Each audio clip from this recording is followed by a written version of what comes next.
Nimejaribu kukaa kimya sana, lakini naona ukimya wangu hausaidii chochote.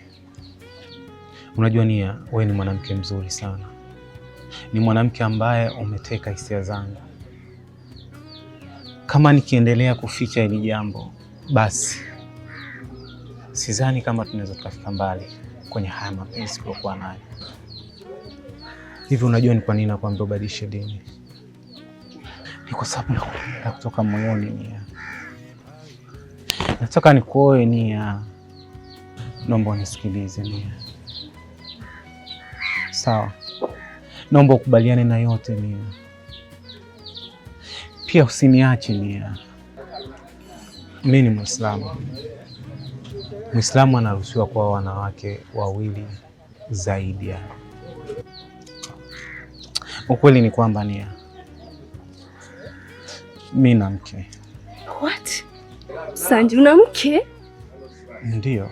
Sanji, umeniharibia maisha yangu. Umeniharibia kila kitu. Nia, dini yangu inaruhusu.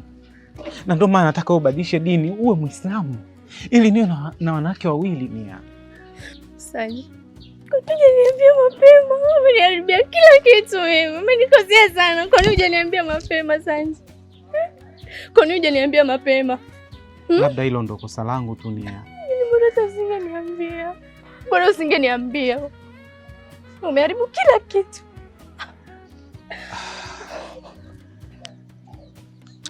Najua Nia, lakini naomba unisamehe sana.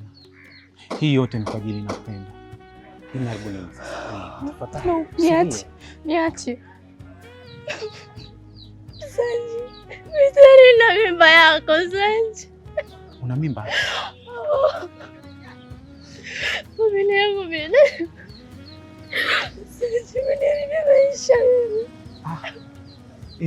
Hilo ni jambo zuri sana. Asante Nia. Nashukuru kwa kubeba ujauzito. Sikiliza kwa makini, kuanzia leo ukiniona popote pale, naomba upite njia nyingine. Nia.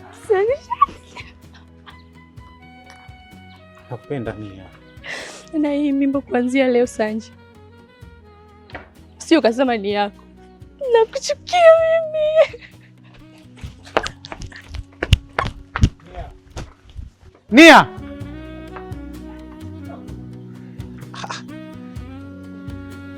Ana mimba?